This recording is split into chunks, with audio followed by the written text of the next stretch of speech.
Let's talk. Spencer and Zach Explore the Universe is brought to you by Maine Spirits. Learn more about the delicious spirits they bring into the great state of Maine and what you can make with them at mainspirits.com, on Instagram at Maine_spirits, or download their app for your smartphone. Stay tuned at the end of the show for Happy Hour. Spencer and Zach Explore the Universe is also brought to you by Bull Moose, now open for safe distance shopping. Get all of your music, movies, gaming, books, and pop culture needs at Bull Moose, with dozens of locations peppered throughout Maine and New Hampshire, or shop from home at bullmoose.com. Also by State Theater, Portland, Maine. Though State Theater is closed for concerts at present, they are still working to bring you the best music entertainment in the comfort and safety of your home. Visit statetheater.com for more information, show schedules, and merchandise. And by the Maine Music Alliance, a Maine-based nonprofit dedicated to the preservation of Maine's independent music venues. Learn more and donate at mainmusicalliance.org. And by Sun Tiki Studios, a top-notch rehearsal and performance space on Forest Avenue in Portland. Though closed for concerts for the time being, Sun Tiki Studios is open for safe distance rehearsals. Learn more and book time at suntikistudios.com. Nice.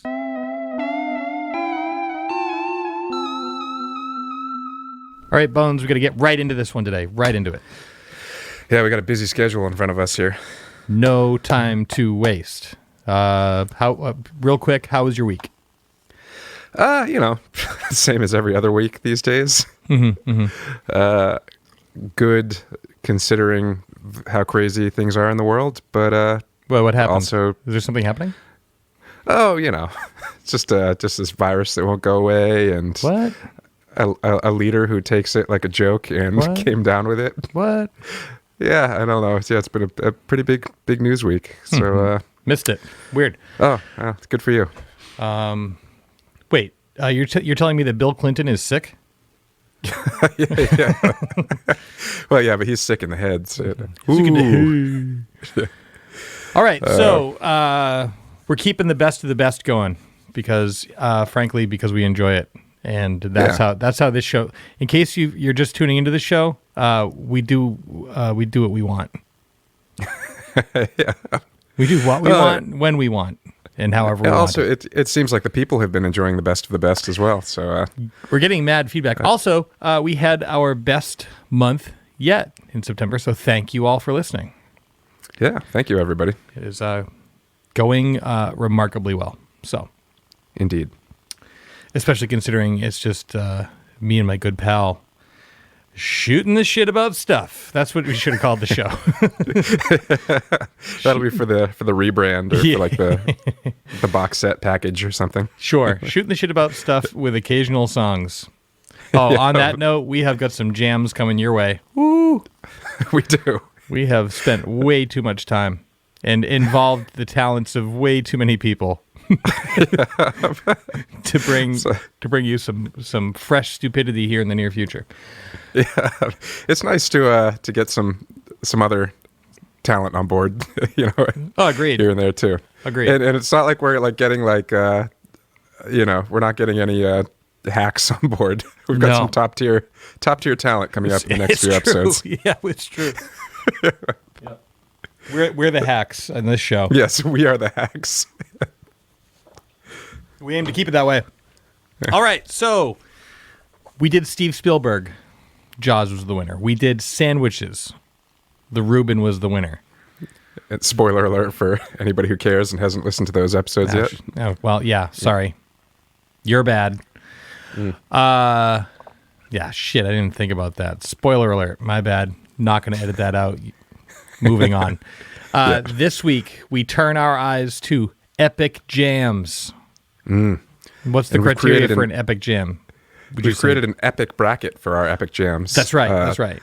The criteria is obviously size, scope. Power. Do we say power? Power. Definitely power. You need that powerful moment. Generally takes you to a lot of different places. I would say can. Yep. Often starts small and ends large. Often. Yep. But they all have a moment where you're like, yeah. There's always like or almost always the blow your hair back moment, or the where your hair used to be back moment. Sure. The Maxell moment. Exactly. Yep. So yeah, you mentioned we have epic brackets, and that is not a lie. So we've been doing 16, but this week we felt it called for 32. Mm-hmm. Holy shit. Holy shit. So we just need to jump in here and get to work, I think. That's right. What do you say? Let's do it. All right, I'm going to crack my knuckles. The time for bullshitting is over. No more BS. No more BS, just business. Yeah, that's right. That's the only BS that we're going to be doing here is business. That's right. First up, Queen. 2 songs by Queen, because they wrote a lot of epic jams. Mm-hmm. We have Bohemian Rhapsody versus We Will Rock You. Well, I am going to go, if you're ready for me to just give you my opinion. Yeah, just do it. I already know where I'm at. All right. Pre-Wayne's World, I would have just easily said We Will Rock You, We Are the Champions. Mm-hmm. But now that everybody in the world knows the sing-alongs to Bohemian Rhapsody, knows to headbang at the right parts, knows how to air guitar that solo, I got to go with Bohemian Rhapsody. Yeah, it's an easy Bohemian Rhapsody. Yeah. No shade to We Will Rock You, We Are the Champions, because we were considering that one jam in this. But it's got to be Bohemian Rhapsody. Are you kidding me? Absolutely. Like they pack a lot of action into 4.5 there. And somehow it's all accessible too, you know. Maybe it's just because it's been around forever and it's been featured in other media. But like a song that goes that many different places, like that explores that many different themes, and everybody on the planet knows every second of that song. It's pretty impressive. Just about. I mean, it's got to be one of the most famous songs of all time. Absolutely. And it's incredible. All right, it's incredible. Next bracket. Let me take a little sip of water here. Right on. 2 songs that are I would say probably neither of our favorites. No, but huge songs that belong in this conversation. Sure. With Leonard Skinner, Freebird. I'd say the bane of every live band's existence for quite some time now. Oh my gosh. Play Freebird. Versus G and fucking R. Yep. November Rain. Can I be so bold as to call this the white trash bracket? Absolutely, go for it. It's the white trash bracket. Yeah. Now, I had my moment with Freebird. Like, you know, I remember like I had smoked some pot weed. I was in traffic, like going to like a show at Great Woods, which is called the Crest Fresh Breath Arena now. And I think it's the Taco Bell Crunchwrap Arena now. Okay, my bad. But yeah, you have your Freebird moment. Like, whoa. It is pretty epic. The playing is great. The writing, those chord changes are pretty decent. November Rain, I'm just going to throw it out there. Epic? Yeah, it's epic, but it feels epic for the sake of being epic. It's like, they're like, let's write an epic song. I personally think it's a bunch of shit. You know, there's no substance to it. It's just dumb for me. I would say I am not a big GNR guy, nor have I ever been. So November Rain probably is my favorite Guns N' Roses song. Really? Like not Sweet Child of Mine? No. Not Welcome to the Jungle? No. Those songs come on the radio and I get annoyed. Huh. I don't. Guns N' Roses just have never done anything for me except for annoy me. I think. Well, that's not good. Yeah. But November Rain does have orchestration by I think Michael Kamen. That's did correct. It. So that's pretty cool. And also has the late Michael Kamen, by the way. The late Michael Kamen, and also has the moment in the music video where Slash is soloing in front of the church, which just makes everybody picture a guitar player in front of a church anytime there's an epic guitar solo. Like I hear Freebird, and when it gets that guitar solo at the end, I picture the dude standing in front of a church because of the November Rain video. Yeah, that video's trash too.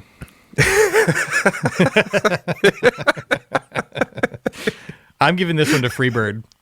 Yeah, I'm with you on that. Okay, cool. I mean, I definitely, like, in high school, spent some time with headphones on and a guitar in my hand learning the licks in Freebird. Never did that with November Rain. Yep. I mean, I'll look forward to next round casting my vote to kick it out on account of them being a bunch of racists. we have to wait till we get there, though. Speaking of rain that is not stupid and perhaps a pleasing color, our next bracket, Prince, two from Prince, Purple Rain being one of them, and then Nothing Compares to You. And I would go ahead, as far as to say both his version, the live version with Rosie Gaines, and additionally Sinead O'Connor's version. Both incredible. That Sinead O'Connor version of that song to me is the definitive version of it. Sure. And I remember like that was I feel like one of the first songs that even as a child like made me cry. Yeah. It's so sad. My friend and neighbor and Neil McLaughlin. Oh yeah, a friend of for mine like as well. maybe like I mean I can't remember what year that was, maybe 89 or something like that. So I would have been 8 years old. Yeah. But Neil bought me the single of Sinead O'Connor, Nothing Compares to You, for my birthday. Had it. I had no idea who she was or had never heard that song before, but he was like, here you go. And I just listened to that song over and over again. Like the picture of her on the cover of it. I know, way her the black voice, background. Like, oh, yeah. And then the video for it. Like she looks so like she's ready to cry in the video. Like Oh, yeah. everything about that, just like to my core. Yes. Yes. But then also, I mean, I'm with you. That's the imprint version for me. But the live version with Rosie Gaines, I've now heard maybe as many times as the original. But I have to go back to that cassette tape because I don't think a song had ever made me feel quite that way before. Yeah, that was definitely the first time in my life where I was just like, I don't even know why, but I'm just like crying right now. So I wonder if does this raise a good point? Like you and we've spent this much time talking about Nothing Compares to You, but it's up against Purple Rain. It is. And that's a big one. That is a big one. I mean, Purple Rain to me is obviously it's a fantastic classic song with like epic guitar solo and the title track to a movie that I have fond memories of. But as far as just the if I'm going to go on a purely emotional level, Nothing Compares to You takes it for me. Can I interject with a quick story? Please do. When I was a kid, and probably when you were a kid too, there was the York Beach Cinema. Yep. Oh, yeah. And I was there to see Ghostbusters, so I was young. It was 84, right? That's when Purple Rain came out, I also think. Yeah. I think you're right. Around there. And in the lobby of that theater was a... Now, you're talking to you're listening to, rather, a fella who had the Michael Jackson posters on the wall. I had the leather jacket Michael Jackson. I also had the yellow vest Michael Jackson with the white glove, like all things Michael Jackson at that time. Loved me some MJ. All into it. When I saw Prince sitting on his motorcycle staring at me, he scared the shit out of me. And I thought of this like as an 8-year-old, is like, this is like scary Michael Jackson. Yeah. Now, which I think I've brought this up before, but now, I think I gravitate more towards Prince these days because I have gone through puberty at 38. This was within the last year. This year I went through puberty. But yeah, so that's when I think of Purple Rain, I can't help but think of Prince staring at me seductively from that motorcycle, life-size cutout. I always just think about how mean he is to that girl in Purple Rain. Oh, yeah. Yeah, he's a dick. It's like, you have to purify yourself in the waters of the lake or whatever. And then he just takes off and leaves her there. Yep. Like, oh, come on, Prince. Dick That's move. just cold. Yep. Yeah, so, I mean, arguably, I think that objectively, I would say, people would say Purple Rain is a bigger song, maybe is more objective. But if we are... This is a weird thing. This is like Close Encounters versus whatever, what we ended up with Jaws, or I think that Nothing Compares to You hit me more emotionally to the core, like you're saying, but I think we'd be remiss if we didn't give it to Purple Rain. Does that make sense? It does make sense. What are your thoughts on that? I have to agree with you. I mean, when I just think of like just getting the feels and the emotions, it's Nothing Compares to You. But Purple Rain is like an anthem for the world. You know, and when Prince passed away, that was the one when everybody was paying tribute to Prince. They were going to Purple Rain because that is kind of like his signature tune. He was the purple one. Yep. Yeah. It's epic. It's epic in every way. It defined epicness in its own way. Yeah. Or redefined it. Yeah, let's give it the Purple Rain. You agree? I agree. Yeah. And also, like, even the way they present it in the movie is like, you know, the song that sort of like redeems him toward the end too. It's like, yeah. Yep. Yeah. Next up, another heavy hitter, or four of them. That's right. The lads from Liverpool. And we have, these four youngsters from Liverpool. Of course, talking about Jerry and the Pacemakers. That's right. A Day in the Life and Hey Jude. Whew. Whew. Oof. Yeah, that's another tough one. I would argue, I mean, they're both epic songs. I don't even know how you can make this argument, but I feel like A Day in the Life is a bigger and better song. But Hey Jude has that big sing-along outro that feels good at all times. I love Hey Jude. I think it's perfect. I remember listening to it over and over, like countlessly, just rewind on tape, of course, just to end, and I'd start it again, over and over again. Still holds my attention to this day when his voice comes in, hey, piano. Oh, like, yeah. The way it builds, too, like one incredible. instrument at a time. And yeah. And it's still like you can really hear the Beatles in there being a band, which is neat. Yep. But A Day in the Life, though, the scope of that song is epic. It's the orchestra, the crescendos, those tasty drum fills in the first verses or second verse, whatever. The vibe. Yeah. Yeah. I give it to A Day in the Life. Yeah, I'm with you on that. Okay.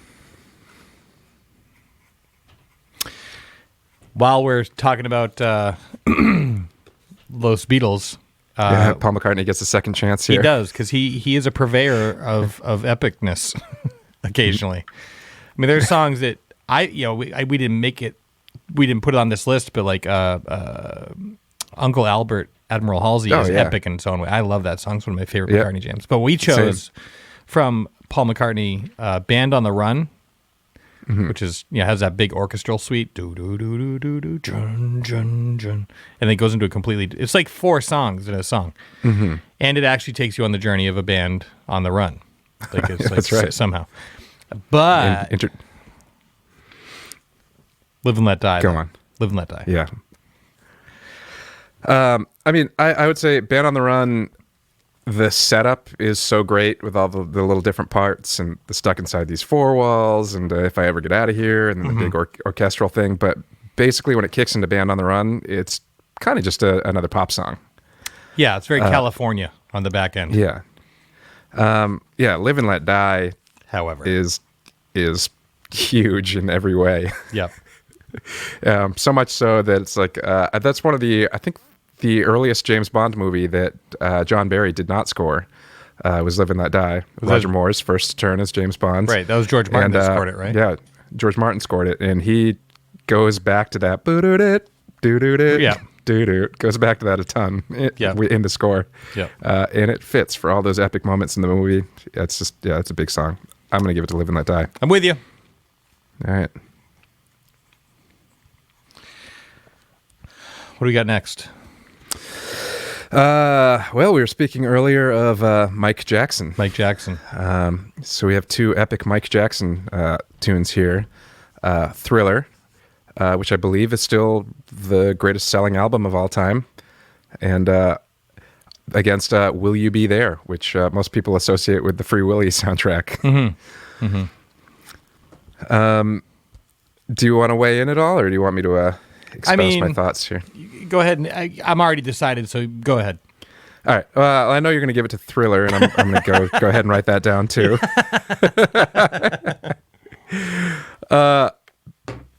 But even though we've already determined a winner here, "Will You Be There" is that song is just enormous. Like on the album, it starts out with this like it sounds like an Eastern European choir or something like that. Mm-hmm. And then somehow like goes from like this really straight, like almost like chanting kind of choir to a gospel choir. Mm-hmm. And then obviously his vocals on it are amazing. Like the way the song builds and gets bigger and bigger, all these key changes, the chorus comes in. And there's like this big spoken word about, at the end. It's like, it's an enormous song, but you can't fuck with Thriller. No, you can't fuck with Thriller. Yeah. No, sorry. Yeah. It's Michael the song Thriller is Michael Jackson's Thriller. You know what I mean? That's right. That's right. So that's the Thriller of Michael Jackson's catalog. That's right. Next bracket, little funsies wordplay here, but it's also musically appropriate. The Kinks' Lola versus Derek and the Dominoes' Layla. I can jump in here for a minute. Go. Please do. I read an argument online recently wherein somebody was basically saying the end of Layla is like, why is that even there? The piano part that I believe the drummer wrote I also read that. Yeah, and I was just like, what are you talking about? That's when the song starts. Yeah. Used to great effect in Goodfellas, right? Yeah. Yeah, Goodfellas. Yeah, Goodfellas. I mean, I'm not of the Eric Clapton cult, greatest guitar player of all time. I have been there before, but I float in and out of that one. Yeah, I appreciate him more as a singer, personally. Yep. But then you got Dwayne Allman. I mean, it's a huge group, but I've always found that version of the song to be frantic and annoying. Yeah. Yeah. I'm with you. It's like it doesn't even make this list until that outro comes in to me. Which apparently Jim Gordon wrote that outro. That's right. And he ended up going to prison for drummer. Ended up going to prison for killing his mother. Oh my God. Yeah. I did not hear that part. Yeah. And so Layla won a Grammy when the unplugged version of it came out that actually didn't have that outro on it. Yep. But of course, Jim Gordon was still credited as a co-writer. And so he, whilst serving time in prison for murdering his mother, won a Grammy for Layla. Did he accept?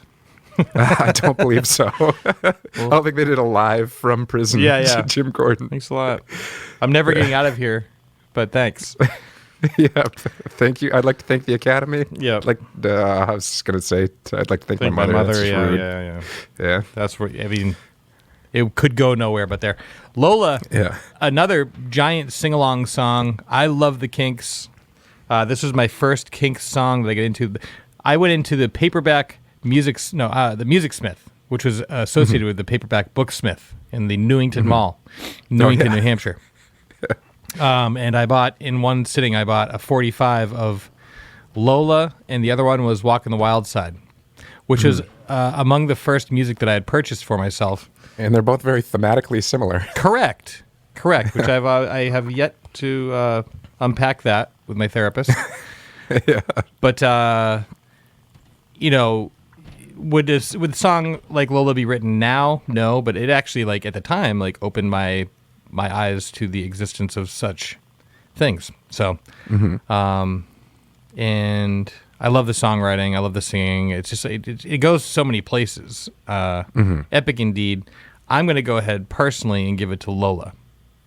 I'm with you on that. I mean, I feel like it's a better song than Layla. And as I said, I don't even think Layla would be on the list if it wasn't for that outro. Right. Same. All right, let's give it to Lola. Yeah. Not look back. Also, Eric Clapton wrote Layla so he could try to steal George Harrison's wife away from him. So yeah, there's that too. Yeah, that song's laden with terrible things, like murder, indiscretion. No, that's not the right word. Is it? Yeah, it is. It is. Yeah, probably. Okay, whatever. Moving on. This next one is going to be, I don't even know what to do here, honestly. But we have Led Zeppelin, Stairway to Heaven, and Cashmere. I Ooh. don't want to choose. Yeah. they're both of these songs are enormous in scope. Stairway goes more places, but when Cashmere gets big, it gets really big. Yeah, it does. I mean, I'll admit that I don't know what the hell Robert Plant's singing about in Cashmere. Nor do I. No clue. Okay. But that most of the time, that's what it is with Zeppelin for me. It's like, I don't know what you're singing about. And then when I find out, it's Lord of the Rings. Yeah. So. Trolls, wizards. Yeah. Okay, you know what? Go ahead. What do you got? I was just going to say, when I saw...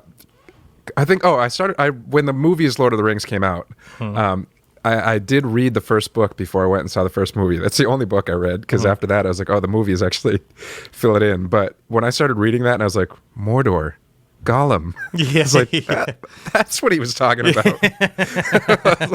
I had no idea. Yeah, Vikings are in there too. Yeah. Yep. I would go ahead and give it to Stairway just because... For the same reason that I would give Purple Rain over Nothing Compares to You. Yeah. And then also I feel like it tells a pretty amazing story. Like it really kind of clues you in on that air of mystery that surrounds the fourth Zeppelin album. It's like, ooh, they read Hammer of the Gods, and they had, supernatural dealings and all this crap. So yeah. Also, I would say like a lot of times when Zeppelin is awesome, yes, it's like you've got these killer guitar riffs and you've got this great groove going. You've got these huge drum sounds and stuff like that. But like very rarely, or I shouldn't say very rarely, but less often, do you look at a Zeppelin song and you say, "Oh, that's melodically beautiful," or "That's like lyrically brilliant." And like Stairway captures. Even though at this point it's like kind of played out, I think a lot of people would say, it still captures like them doing the entire scope of what they do in that song. It's like great melody, great lyrics, goes to all these different parts. You do get them rocking out with the great guitar solo at the end. Oh, yeah. And, all that. Like it's all in there. I mean, you might say that you're sick of it after hearing it on classic rock radio 4 times a day, every day, but I'm not going to say that. Yeah. Okay, good. Me either. I will not turn that song off. Same. Yep. All right. Stairway it is. Stairway it is. All right. 16 down, 16 to go before you take the break, before halftime. All right. Yeah. Go ahead. So we're up on the top right of our brackets now. And we have a Whitney Houston, a.k.a. The Voice, twofer. The Voice. The Voice. What a voice. What a voice. Another tragic figure, but one of the greatest talents, I would say, to ever open her mouth and make sound come out. So we have The Greatest Love of All versus I Will Always Love You. I feel like The Greatest Love of All showed us what The Voice could do. Absolutely. And she was like, 17 when she recorded that? Gross. Like, are you kidding me? Like, how does one have that level of control over their instrument at that age? Unbelievable. But that said, I feel like I Will Always Love You really showed us what that voice could do. And it's all over that great Dolly Parton song. Yeah, that was, she came out of the gate as like a mature, totally in control, powerhouse vocalist. Yes. But by the time I Will Always Love You came out, it was like that at its prime. Yeah, that's right. Like, pretty much like it's possible for another human being to sing as well as that, but it's impossible for anybody to sing better than that. Yeah, no argument. Yeah, and just that before the break, before the last chorus with the single verbed out drum hit before the key change. Yeah, and that's it's ridiculous. I got chills just thinking about it. Yeah, it's so good. This song is so good. Her performance of this song is so good, and the song is so good that it made what is arguably a piece of shit movie a huge hit. That's how good this is. I watched that movie recently, within the last year. Yep. And it's funny how much of a music video era movie that is. Yeah. Because it is like the movie exists only to showcase these songs. That's right. That's right. Go ahead. Sorry. So yes, I'm going to agree with you. I Will Always Love You should move on. Okay. But I was going to give you a fun fact about Greatest Love of All, which I didn't realize until recently. So George Benson wrote The Greatest Love of All. Really? And yeah. I didn't know that because he doesn't go zooba-dooba-doop. So yeah, he wrote it and originally performed it, and he wrote it for a movie called The Greatest, which was a Muhammad Ali biopic, which starred Muhammad Ali. George Benson wrote The Greatest Love of All for that film, and there you have it. But of course, Whitney took it and made it her own. And also Eddie Murphy in Coming to America. Oh, that movie, though. Yeah. One of the best. We'll have to save that for our best of the best comedies. Oh, yes. And it's definitely on that list. And a contender for number one, no doubt. Absolutely. Next up, Stevland Morse, Stephen Wonderful's Livin' for the City versus John Bon Jovi's Livin' on a Prayer. Why do we pair these two together? Because livin'. Yeah. Both epic. I have something to say here. Oh, go on. No, that's it. I'll let you. They're both epic Oh, that's it. in their own way. Epic. They're both epic. They're on the list of epic songs. Yep. If there was a button that I could push that would make Bon Jovi's entire catalog just disappear from existence, and it wouldn't affect how any other music is, I would push that button. Oh, poor John Bovey. Yeah, I mean... Yeah, Living on a Prayer checks off a lot of boxes. It hits all the marks and everything, but it's just like, Oh yeah, like whatever. But like living for the City is like tells this like incredible tale, like skyscrapers and everything. yeah, and it's still completely relevant today. Yes. I hopefully a day will come where it's not relevant, where we look back at it. But like, yeah, when you look at the headlines today, it's that song is just as, yeah. Stevie gets it from this guy. Absolutely. And this is one of those where I bet listeners will be, what, are you kidding? Living on a Prayer is so huge, though, right? And I'd say, like, whatever. Yeah. I mean, I have to admit, I do like that the talk box lick in Living on a Prayer. Yep. But beyond that, I'm fine. I'm fine. Living for the City, though, I cannot live without. Yeah, so. that's right. I guess we also could have included Wanted Dead or Alive, but... Yeah. I don't know. Yeah, I'd still push the button. Yeah, John Bovey can be happy he got one seat. So while we're in New Jersey, bud, what do we got next? Right on. This is the Bourne Ultimatum. That's right. We've reached. The Bourne Ultimatum. Time for the boss. Born in the USA versus Born to Run. Born in the USA is often associated with mindless American flag waving. Yeah. But actually, that song is not about how awesome America is, but rather how much the opposite of how we ignore our injured or fallen. Yeah, it's like the dude goes off to fight in Vietnam, comes back, like can't get a job, is accused of being a baby killer, all that stuff. Yep. I mean, and of course he brings it all back to because he was born in the USA. He did what what his country asked of him, and was treated like dirt. And somehow Ronald Reagan was like, "That's my re-election campaign song." And red hats are like, "Born in the USA." Yeah, red hats. Oh boy, yeah. Great epic song though, but up against Born to Run. Yeah.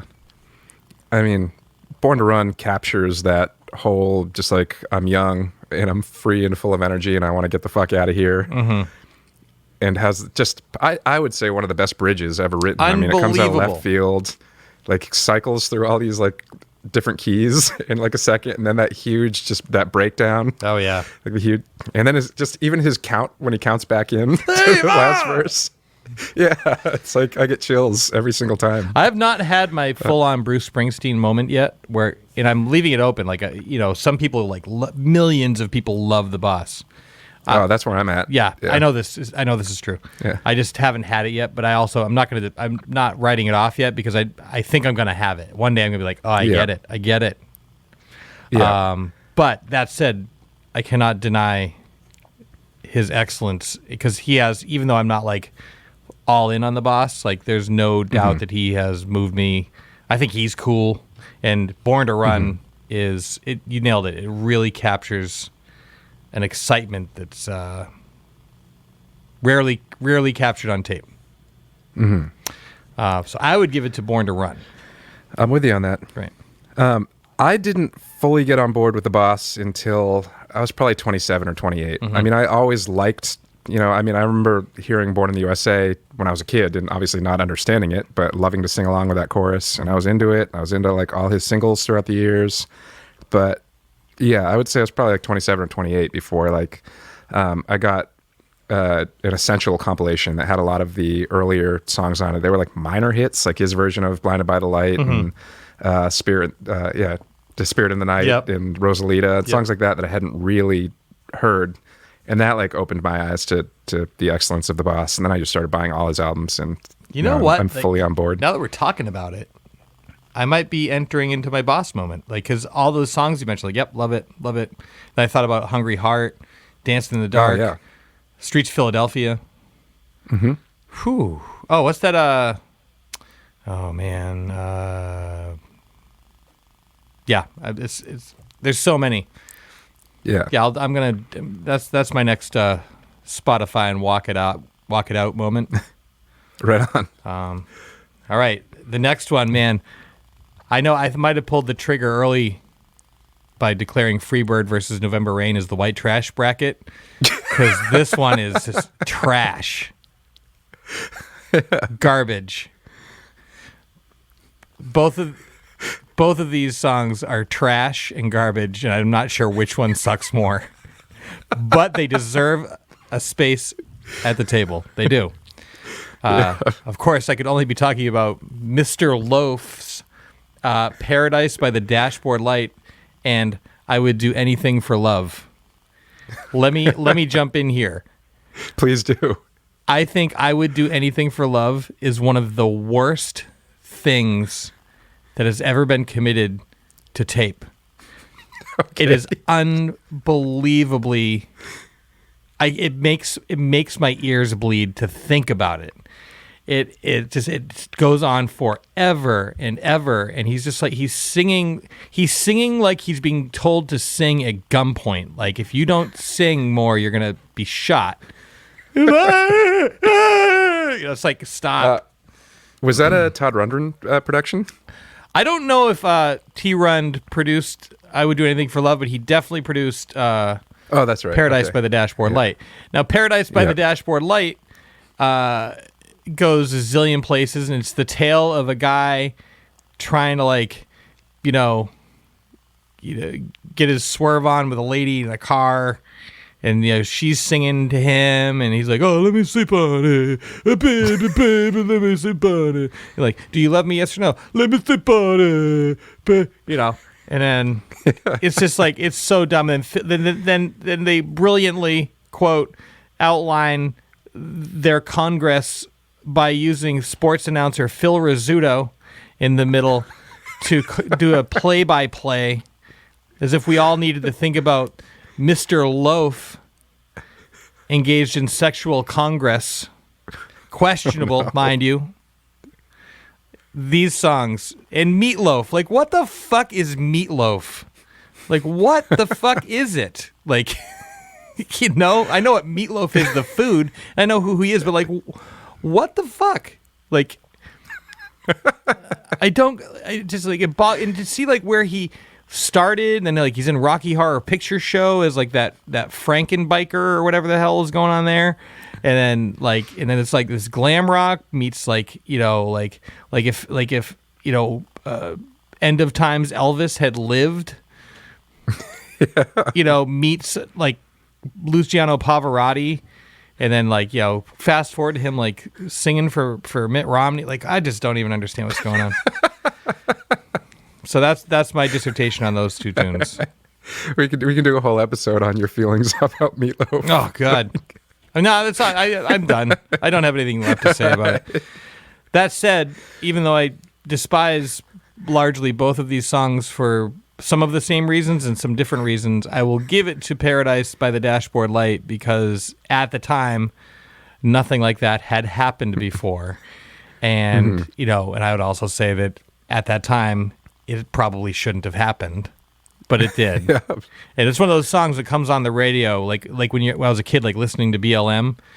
It would come on and be like, oh, God damn it. This is going to be like 20 minutes before something else good is on. Like you channel surf all the channels and come back to that channel still and still playing. Oh, God. Let's skip over to MGX for a minute and see what's going on over there. Oh, I listened to an entire Billy Joel song back over. I listened to a whole baseball game and I came back and that song's still going on. Oh, that would be the same for I Would Do Anything for Love. In fact, even more so because it's like infinitely less interesting in where it goes, and like it was such a monster hit. And it was just like, I remember I was working at Anthony's, Route 1, York, Maine. And it was just on the radio like it felt like every 15 minutes it would start again. It'd just be like, God, no. Yeah. I Will Do Anything for Love was my introduction to Meatloaf. I was not familiar with any of his other work prior to that. And at the time, I could sing along with that chorus and get into it and watch that video of him hanging out in a medieval castle. Yeah. Paradise by the Dashboard Light I didn't hear till a little bit later when I definitely like fully entered my classic rock phase and I'd be listening to the classic rock radio and that came on. Never a fan. I mean, I guess I at least had like a moment where I thought I liked I'll Do Anything for Love. But at the same time, I don't really have a dog in this fight. So if you want to give it to Paradise by the Dashboard Light. Let's just coin toss it. It's okay. Heads one of the pieces of shit and tails the other one. The other piece of shit. And it's heads. It's the first piece of shit. It's Paradise by the Dashboard Light. All right. Dashboard. I look forward to not writing this song title down again moving forward. Yep. Yeah, it's an easy matchup. That's an easy swipe. What's not an easy swipe are the next two. Do you want to take these? Sure. We have two very sexual songs. Sexual songs. We've entered the sexual song. Gross. Make it stop. Canceled. So, podcast over. Yeah. Untitled. How does it feel? D'Angelo versus Berlin. Take My Breath Away. Oh, both of them though. Both of them. Bow, bow, bow, bow, bow. Bow, bow. So huge. That song like weirdly informs how I make music every time I do a thing. I'm not even kidding. I think about that song all the time. And man, it kind of like Whitney Houston has like that vocal performance is like not only the lead. I don't know the lead vocalist's name. She crushes. Nor do I. And whoever's hanging tough with the backing vocals, like might be her. It's like a duet. It's incredible. It's an incredible song. But when Untitled came out, I had never heard anything like it. Familiar-ish in Vibe Town, but like that whole Voodoo album is like it's 2 discs of newness. That was a big one for this guy. Yeah, I mean, did James Gadsden play drums on that record, or I'm trying to remember who it was? Oh, Questlove. Okay, that even makes. But it could have been both. Sense. I mean, like Pino Palladino on bass, but actually sometimes it was. I mean, D'Angelo also plays everything really well. He's one of those folks. So, who knows? I was just thinking that like that song is like a masterclass in how you can inform the feel of a song by like hanging behind the beat. Yes. Like just enough, like or not even just enough, like as pretty much as you can and still be in there. Yeah, that song, the beat one of that song sounds like somebody dropped the band on the ground and they all landed at different times.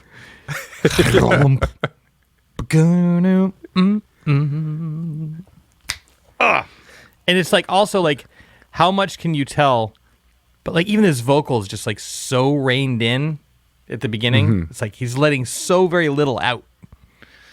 The band is like so reserved, so back behind the beat, and by the end of it it's just like, and I love that they did like the I Want You, She's So Heavy like tape cut.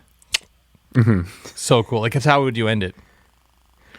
It's also has, I mean, I guess it's kind of prime music video era where it has, where the video is like almost as much of the song as the song is. Like you can't hear that song now without picture him like, you know, standing naked with like the most chiseled physique that you can have is a human being, like, you know, shrouded in half shadow.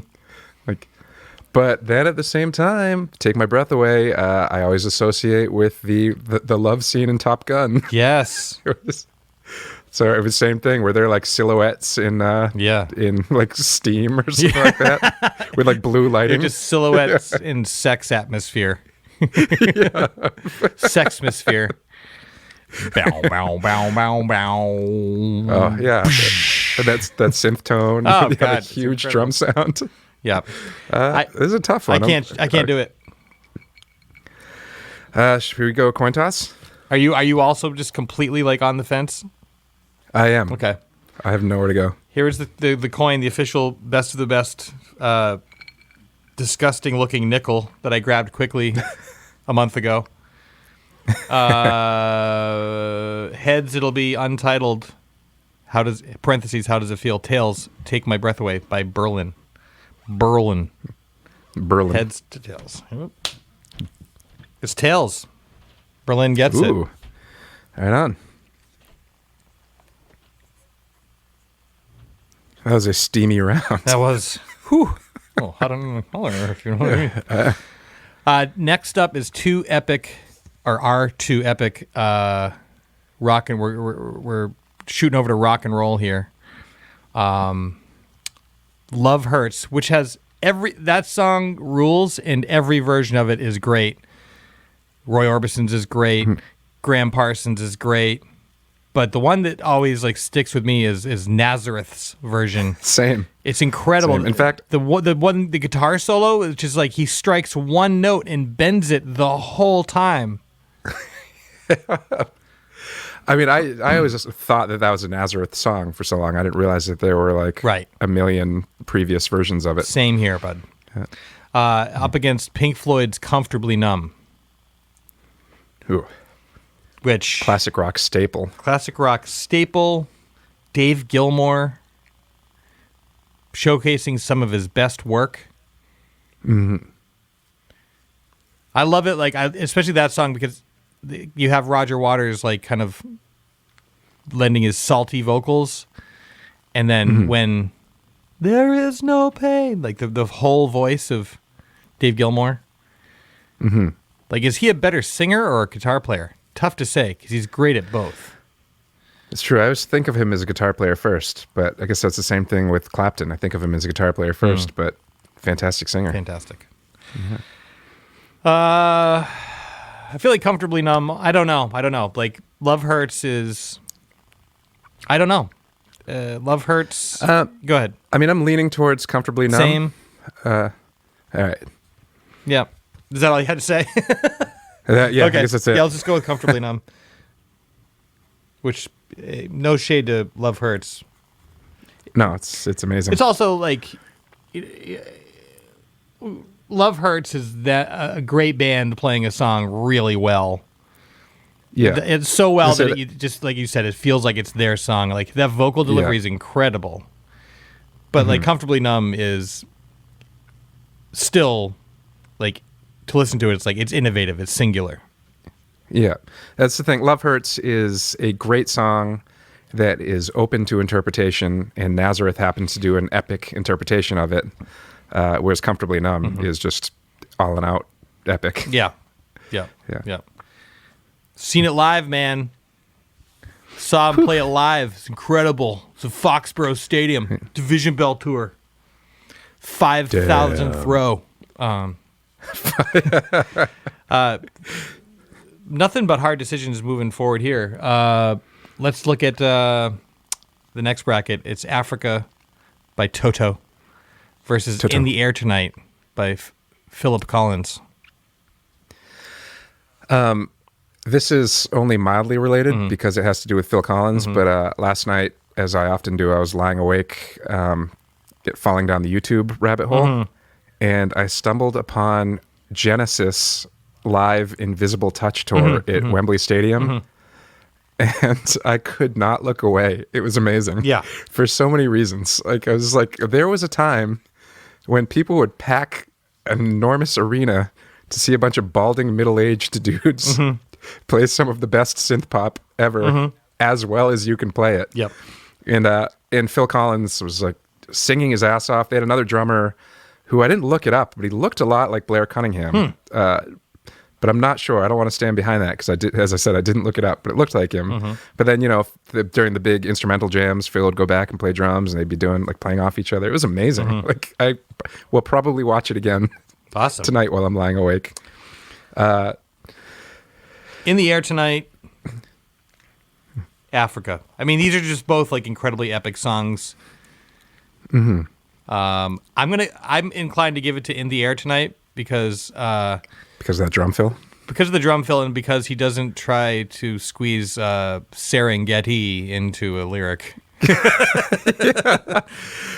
the Air Tonight is so patient too. Like, yes. I feel like you're like a minute and a half into the song, maybe even more than that, before that drum fill hits and it really kicks in. And it's like, it's like powerhouse vocal delivery, tasty use of like effects and doubling and dynamics and all that stuff. Like, I mean, not Africa is an amazing composition.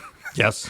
And that chorus is huge, but In the Air Tonight does something that I think no other song has done before or since. Like, it's a singular piece of music. Do you remember?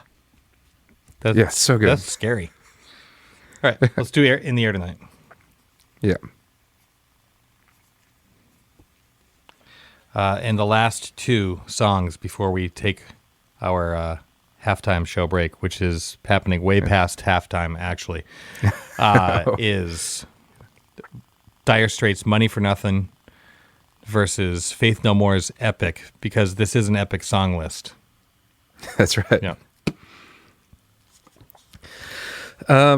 I mean, I'm leaning towards Dire Straits just because I'm a bigger Dire Straits fan. Same. I mean, Epic is my most well-known Faith No More song. I never took a deep dive into that band, but I mean, Money for Nothing. It's got Sting. Yep. It's got that awesome video. Incredible It's got guitar the Weird riff. Al parody of it. It's great. Yeah.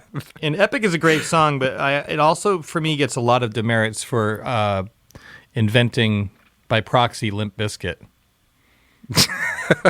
Fair enough. It's like, oops, that was not an after effect that anyone was planning on. I'm not saying they did it on purpose, but it is a result. And if they did, how sneaky. Yeah. That's some cruel shit. So I'm with you. Dire Straits, Money for Nothing. Yeah. All right.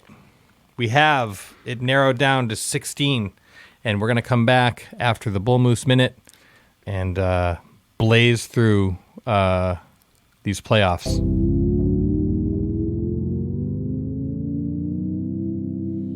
Oh, hey, it's Zach Jones with your Bull Moose Minute for the week beginning October 5th. This is the John L. edition of the Bull Moose Minute. Released just last week on DVD, a brand new documentary about civil rights icon and Georgia House of Representatives Representative John Lewis. This documentary is called John Lewis, Good Trouble. It's directed by Don Porter. Using interviews and rare archival footage, John Lewis, Good Trouble chronicles Lewis's 60-plus years of social activism and legislative action on civil rights, voting rights, gun control, healthcare reform, and immigration. Using present-day interviews with Lewis, who passed away earlier this year, Porter explores the childhood experiences, his inspiring family, and his fateful meeting with Dr. Martin Luther King Jr. in 1957. In addition to her interviews with Lewis and his family, Porter's film also includes interviews with political leaders, congressional colleagues, and other people who figure prominently in Lewis's life. John Lewis was an icon and an inspiration who never stopped fighting for what he believed in. So check out John Lewis, Good Trouble, available on DVD right now at Bull Moose. And coming to Bull Moose this week from another iconic and inspiring John L., John Lennon, Gimme Some Truth, The Ultimate Mixes. This is the best of John Lennon, completely remixed from the original multi-tracks. John Lennon would have been 80 years old on October 9th of this week. And as part of the celebration for John Lennon's 80th birthday, the most vital and best-loved solo recordings have been completely remixed from scratch. This collection comes in a few different forms. There is a 36-track, 2-CD, 4-LP box set. There's also 19 tracks on 1 CD or 2 LPs with a gatefold. So pick up John Lennon, Gimme Some Truth, The Ultimate Mixes at Bull Moose this week. Bull Moose are your purveyors of everything awesome. Your CDs, your LPs, your DVDs, your Blu-rays, your posters, your books, your video games, you name it. Bull Moose has got it. You can find them at bullmoose.com, where you can browse their collection and order right from the website, or you can find the location nearest you where they are open with pandemic protocols in place for your safety. You can also find them on Instagram at Bull Moose Stores. Find them on Facebook. Bull Moose have locations throughout Maine and New Hampshire. Go to Bull Moose. Buy music and things. This is Zach Jones. This has been your Bull Moose Minute. Thank you. All right. We're back from the break, which wasn't really a break for you. It was a break for us. You still had to listen to us talk. That's right. At least it was Zach and not me. Right. So let's set him up and knock him down, bud. Right on. Make these tough calls. Yeah, some of these are going to be real tough. But the first one that we're going to start out with is not tough at all. Mm-hmm. That's right. Bohemian Rhapsody, Freebird. Obviously, it's Bohemian Rhapsody. Yeah. Bo Rap. Purple Rain, Day in the Life. Much tougher. Much tougher. I'm going to go with my gut. I'm giving it to Day in the Life. Okay, I'm with you.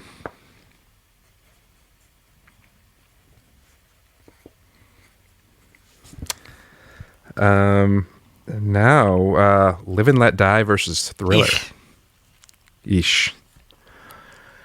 I mean, man, both songs amazing, huge impact on me. But I think I'm feeling Thriller. I'm with you. All right.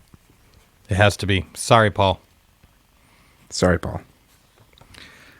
Lola versus Stairway.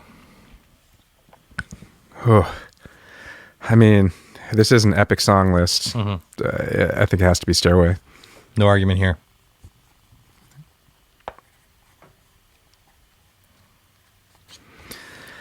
Okay. This one is tough. I Will Always Love You, Living for the City. It is tough, but I know where I sit. Where do you sit? Though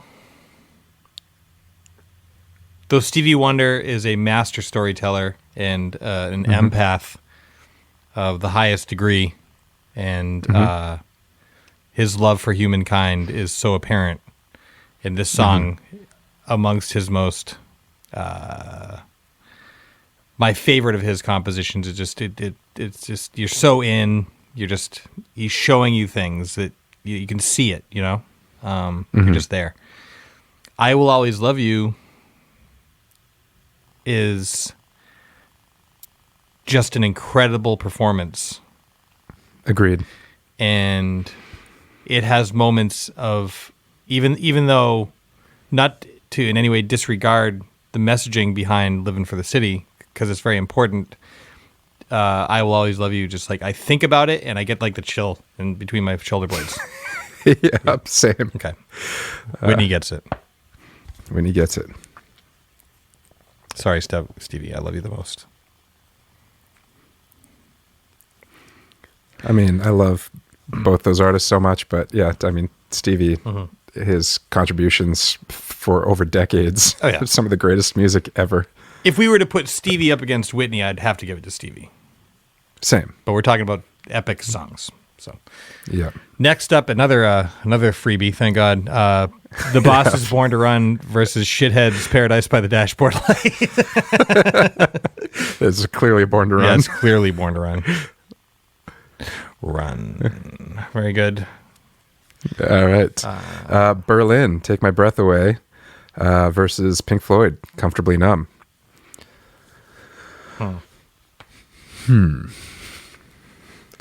You know,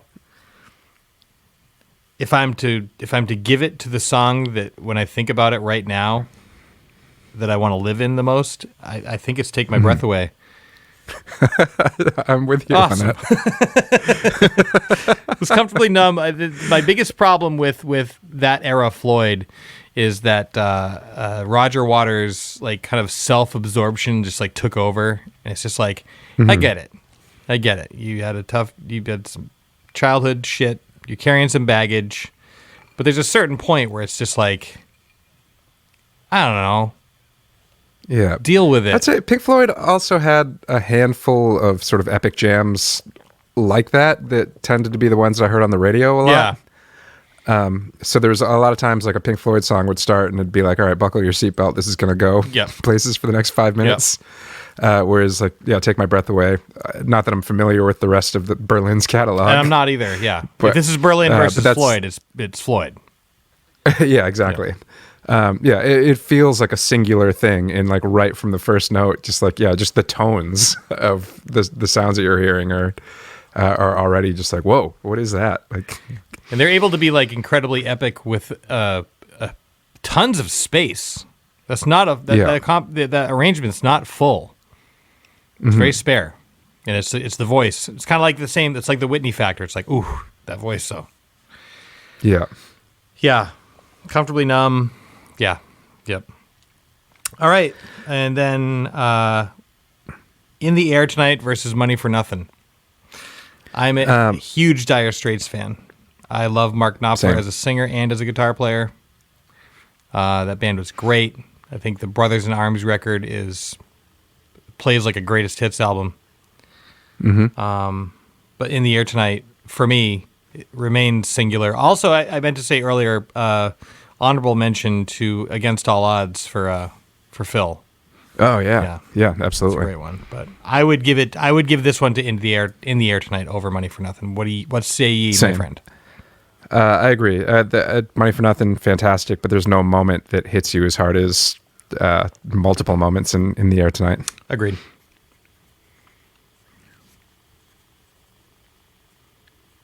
Tonight.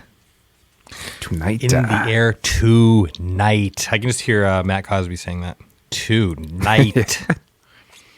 Matt Cosby, tremendous photographer, friend of ours. That's right. You should check out his work bass player. at Mr. Boots, and a great bass player. And turns out he's playing some guitar now. Very good.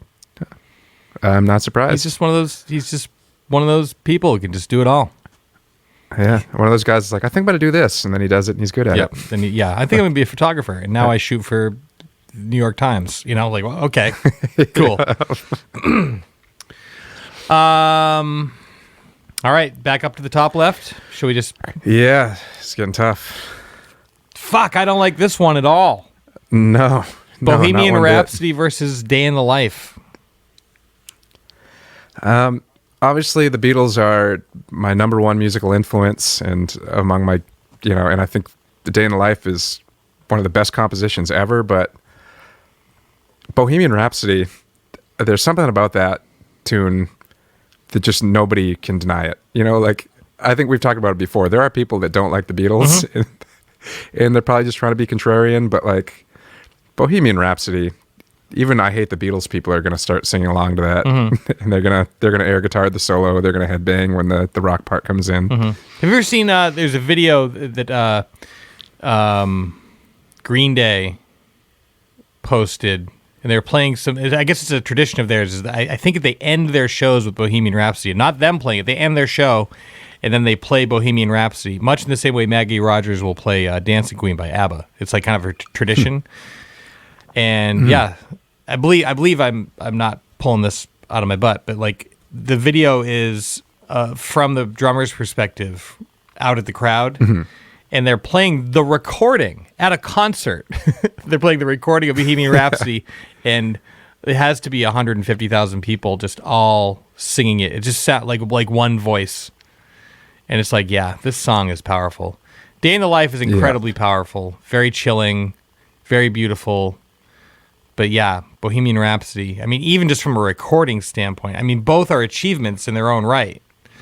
In fact, I mean, Bohemian Rhapsody was able to take, things like techniques that the Beatles sort of pioneered. Absolutely. And, exploit those to the best of what you can do with it. Totally. Yeah. I'm kind of with you. I would have to give this to, like, if it were between Beatles overall and Queen overall, I would give it to the Beatles. It wouldn't even be like a handy win. That's like, Queen's no joke. No, not at all. Yeah, I'm going to give it to Bohemian Rhapsody if we are talking about most epic song of all time. Yeah, it's Bohemian Rhapsody.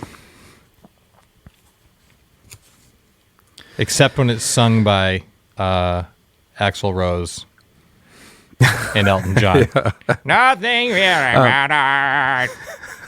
Wait, is that a thing that exists? But yeah, so, okay, let's take a Queen break for a second. When Freddie passed away, there was this huge concert. I think it was called I've never seen seen Freddie, it. Right?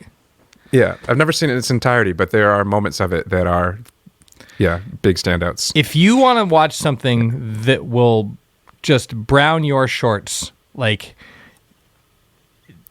I mean, poop your pants. Yeah, just being clear there.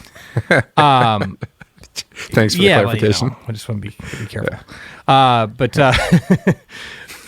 George Michael singing "Find Me Somebody to Love," somebody to love, but the rehearsal tape of it, and then you watch, and he's just crushing it with Queen. George Michael's is an amazing singer. Yeah, it turns out he's the guy they should have got on board. Oh God! Just based on that one performance. Oh my God! Totally. Yeah.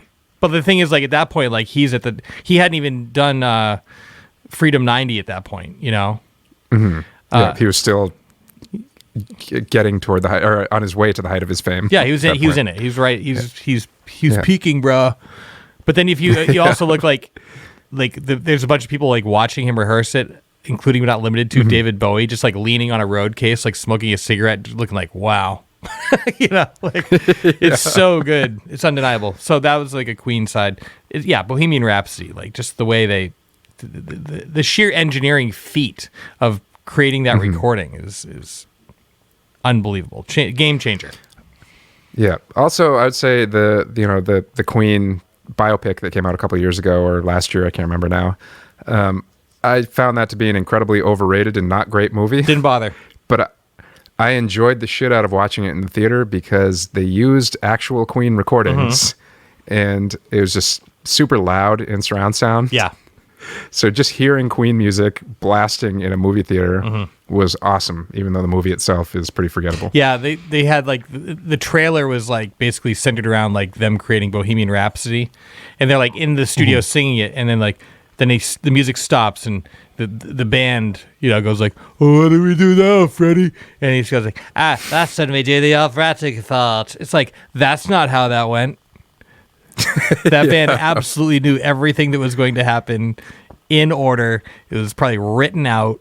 There's no way they just pieced it together. So and then we're gonna have to use multiple tape machines, creating a huge choir. What? Yeah. This is what we do. We're going to have to employ techniques that have never been done before. Yeah. No thanks. All right. Next up, another hard choice. All hard choices from here on out. We don't have any free birds to kick to the curb anymore. Nope. There's no more meat for us to loaf. Thriller versus Stairway. What say you, Jones? I mean, as you know, Mike Jackson and Thriller in particular are, one of the most biggest musical impacts on me. But this is an epic song bracket, and Stairway really kind of yeah, I think I still got to lean towards Stairway as much as I actually enjoy Thriller more. Yeah, I'm with you. Although I think I might lean more towards Stairway, but I love Thriller. But Stairway though, yeah, I'm with you. Stairway. Yeah. Oh man, this is gonna come down to like Stairway v Bohemian Rhapsody. Oh my god. Well, yeah, our playoff here is already that. I Will Always Love You versus Born to Run. Oof, that's a tough one. I'm leaning towards Born to Run. Mostly just based on catching the youthful excitement, and mixed with like a rock band at its peak, but also taking it to so many different places musically, and just that bridge, like that little breakdown before the reintro of the last verse, like it doesn't get bigger or better than that to me. I'm leaning towards I Will Always Love You because It's so good. Chills. Unbelievable. Chills. I mean, I feel like this has to be a coin toss. Okay. Fair. Heads, Whitney, The Voice, Houston. Tails, Bruce the Boss. Bosstein. Ooh, ready? Here we go. It's Heads. It's Whitney. All right. Man, I also just broke my streak, which is great. Oh, great. Just remember, and I. So good. Sorry, The Boss. Born to Run is incredible. All right. Now we are down to Take My Breath Away versus In the Air Tonight. Oh my God. And actually, for once in all of the matchups that Take My Breath Away has been in, this is the first time where I feel like it's a little easier to lean toward the other side, In the Air Tonight. You're disagreeing. No, that's where your silence. I'm not. I'm trying to think of the words. It's not. I don't reluctantly agree. I woefully agree, I guess. It's because Take My Breath Away is just such a singular song, but when up against In the Air Tonight, which define, I mean, yeah, it's got to be. So good. It's got to be. It's got to be Phil. Got to be. In the Air Tonight it is. Sorry, Berlin.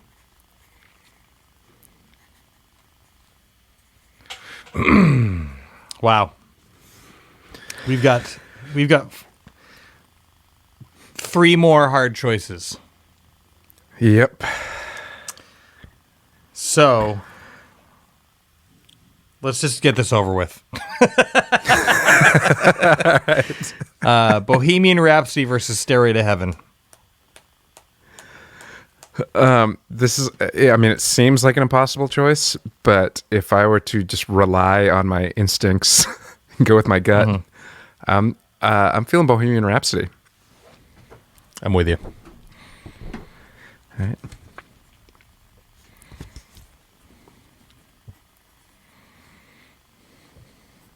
I'm with you just because of the sheer,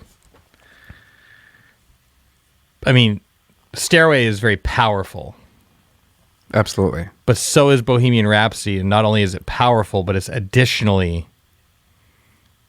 an incredible achievement in songwriting and engineering. Yep. Yeah. I also think there's just like this undeniable nature of Bohemian Rhapsody. Like, you know, there are people that will say I'm sick of Stairway. There's like the Wayne's World joke with the no Stairway to Heaven sign in the guitar store, like all that. You know, Bohemian Rhapsody is just universally loved. It's like, you know, you never meet a person that says I hate Bob Marley. Yeah, well, if you do. Yeah. I mean, actually, I've yet to meet Kurt St. Thomas, our friend, former manager, my former A&R guy, and the person, Kurt has great ears. He broke as a PD for WFNX in Boston. He was the first person to play Smells Like Teen Spirit or Beck's Loser. He broke Green Day. You know, he's like one of those cats. And man, he doesn't like Queen at all. You know who else doesn't like Queen? Who's that? Our good friend, singer-songwriter, Newmarket, New Hampshire native, Yes. Jonathan Nolan. Yeah. John Nolan does not like Queen. Yeah, he also doesn't like Steely Dan at all. Another guy with a great ear who writes great tunes, plays great guitar, loves lots of good music, but does not like Queen. Yep, does not like Queen. I'm not on that list. I like Queen. I like Queen a lot. Next up in this impossible choice would be I Will Always Love You versus In the Air Tonight. And man, I wish it went like this. Do do do do do do do do boo boo. And We should make that mashup to promote this. I don't like making this choice. I don't like it either. Man, yeah, because both those moments are so enormous. Yeah. I mean, is this a coin toss, or is this we need to use our human ears and minds to come to this conclusion? I don't know. I could give it to either. I mean, there's an argument to be made for either. Yep. The longer I kind of sit here and stew on it, I'm leaning towards "I Will Always Love You." That's another one that where the music video comes into play for me. Like I picture her, sitting on that stool. I believe it was in black and white, maybe I can't remember.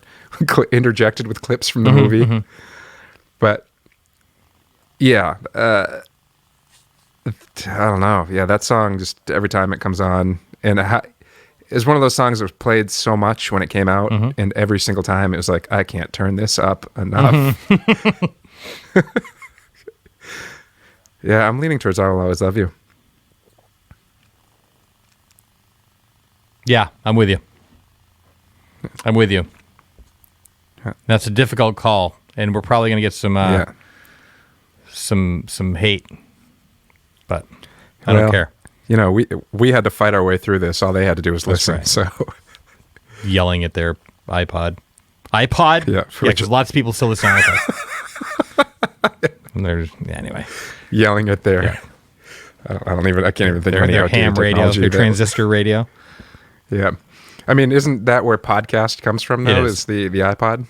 So yeah, I guess it's still relevant. Yeah, antiquated nonetheless. Yep. We're down to the finals here. This is it. We are. This is it. Bohemian Rhapsody versus Whitney Houston's "I Will Always Love You." Two completely different approaches to epicness. Yeah. Two incredible voices. Two of the greatest voices of all time. Yeah, no doubt. I would say Bohemian Rhapsody uses a lot more tools to reach its epicness. Like it's like great composition, advancements in recording techniques, great song, great lyrics, great performance. Yeah, so much of "I Will Always Love." Obviously, there's a lot of great production choices in "I Will Always Love You," but it almost I would say 85% relies on her delivery. Agreed. Like she carries all of that epicness just on the strength of her vocal delivery, and that Bohemian Rhapsody is it's a little bit of everything. They took everything that you can throw into a song and used it as successfully as possible. I think if the choice for me, if this were the most epic performance of all time, it might go to "I Will Always Love You." But it's the most epic song of all time. And I think that just through the sheer scope of where Bohemian Rhapsody goes, I would be inclined to give it to Queen. I am with you on that. Queen it is. Queen it is.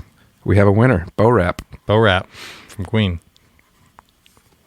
Queen is king. Queen is king. That's That just opened up a whole another discussion in my mind about the patriarchy. Yes. Queen is queen. Yeah, queen is queen. Queen won. Let's just leave it there. Yes. Yep. All wordplay aside. Yeah. Yeah, there we go. I'm not sweating as hard as I thought I would be. No, I'm not either. When I look back at it, this seems like a natural conclusion, actually. Honestly, even though it's a lot of when hard... we said it, I think there's a reason that Bohemian Rhapsody ended up in the top left.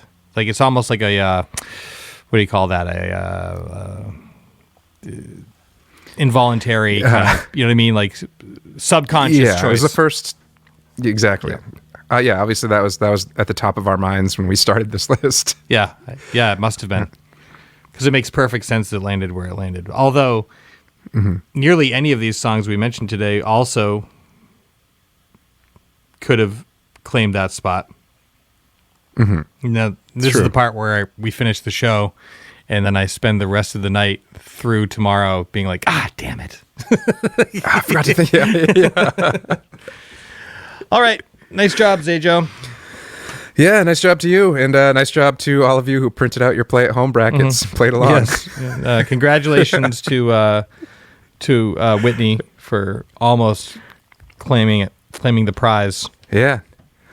And congratulations to everybody who made the list, even the people whose songs we don't like.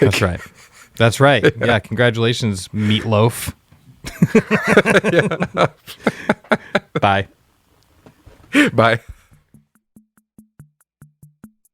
It's time for Happy Hour, presented by Main Spirits. Another episode, another happy hour, another delicious cocktail to learn about and make and sip and enjoy, alone or with friends. These days, probably alone. But our drink this week is another multi-ingredient drink, but not too many. But we're going to make use of the cherry hearing that we used in a previous drink called the Remember the Main. And we'll just get right into it. This drink is called the Blood and Sand. It's called Blood and Sand. It's not called the Blood and Sand. Let's get our tools together. We're going to need a shaker, a strainer, a rocks glass, and a measuring spoon. For ingredients, we'll need the following: a blended Scotch whiskey, cherry hearing, sweet vermouth, orange juice made from an orange, lemon, and cherry for garnish. Let's build this thing. In your shaker full of ice, please put 1 ounce of blended Scotch, 0.5 ounces cherry hearing, 0.5 ounces sweet vermouth, and 3/4 of an ounce of orange juice, and 1 teaspoon of lemon juice. Combine all the ingredients in the shaker and shake vigorously. Now strain it into a rocks glass with fresh ice and garnish with a cherry. We get the nice Luxardo cherries. Very nice. Now let's take a sip. Tremendous. This is not the classic build for this drink, actually. Originally, it was made with equal parts, 0.75 ounces of Scotch, cherry hearing, sweet vermouth, OJ, and no lemon. But the original is a little bit too sweet, and it lacks punch. So that's why we mixed it up a little bit and added the splash of lemon. It's a pretty tasty brunch drink, too. It's a day wrecker, though, so you're going to be careful. Unlike the Brown Derby, it was a little bit easygoing. This one will, take care of business. So, this segment is brought to you, as always, by Main Spirits. You can learn more about them at mainspirits.com, or download their app for your smartphone, or follow them on Instagram at main_spirits. And as always, please drink this drink deliciously and responsibly. Spencer and Zach Explore the Universe is brought to you by Main Spirits, Bull Moose, State Theater Portland, Maine, Sun Tiki Studios, and the Maine Music Alliance. This show is a Mistakes Were Made production.